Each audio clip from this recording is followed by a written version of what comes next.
નવની કરામત જોઈ હતી. તમને એમાં બહુ મજા આવી હતી. આવે કે ને? આજે આપણે નવનો જાદુ જોવાનો છે. તો કઈ રીતે આપણે કોઈ પણ સંખ્યાને 9 સાથે ઝડપથી ગુણાકાર કરવો હોય તો એની ઈઝી ટ્રીક આજે જોવાની છે.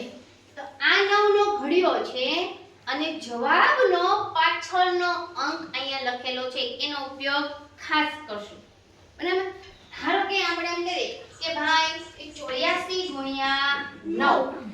હવે એકમનો અંક રહેવા દેવાનો. આગળનો જે રકમ છે 8 છે તો 8 માં 1 ઉમેરવાના. તો 8 માં 1 ઉમેરીએ તો 9. આખી સંખ્યામાંથી 9 બાદ કરવાના. તો 84 માંથી 9 જાય તો 10 12 13 ને 14 5 અને 7. હવે આ 4 છે આમાં જોવાના 4 ની સામે કેટલા છે 6. આ આવી ગયો એનો જવાબ. બીજો એક દાખલો જોઈએ કે ભાઈ 75 ગુણ્યા 9. તો 7 છે એમાં 1 ઉમેરવાના એટલે 8. આખી રકમમાંથી 8 બાદ કરો. 8 9 10 11 12 13 14 15 અને અહીંયા 6. હવે 5 છે તો અહીંયા 5 ની સામે 5 છે તો અહીંયા મૂકી દીધા 5. આ થઈ ગયો આનો જવાબ.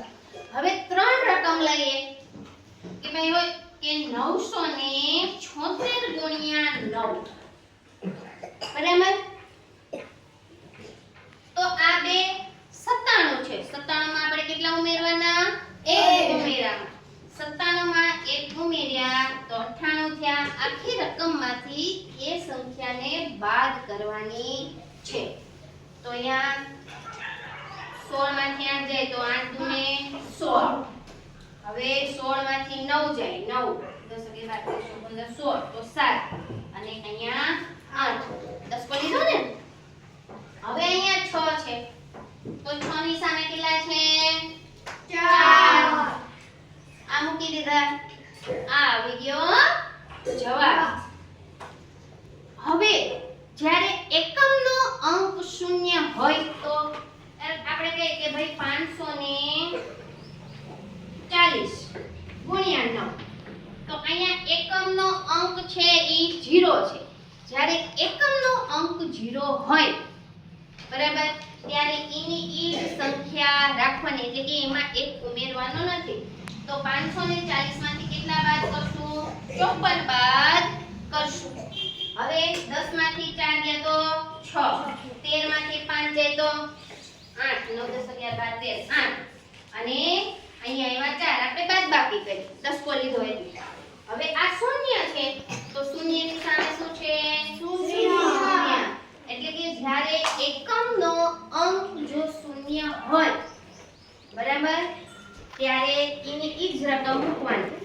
આગળના અંક છે એ બાદ કરવાના. એમાં 1 ઉમેરવાનો નથી.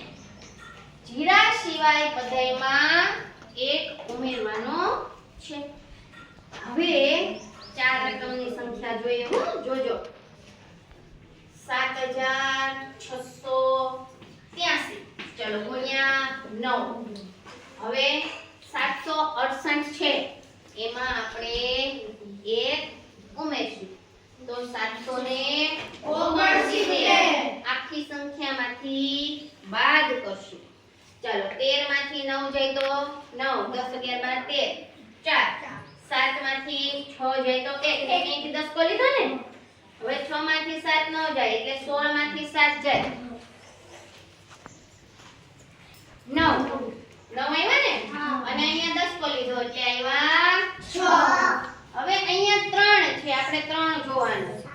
ચાલો 3 ની સામેનો અંક 4 થઈ ગયો. ઈઝી ઝડપથી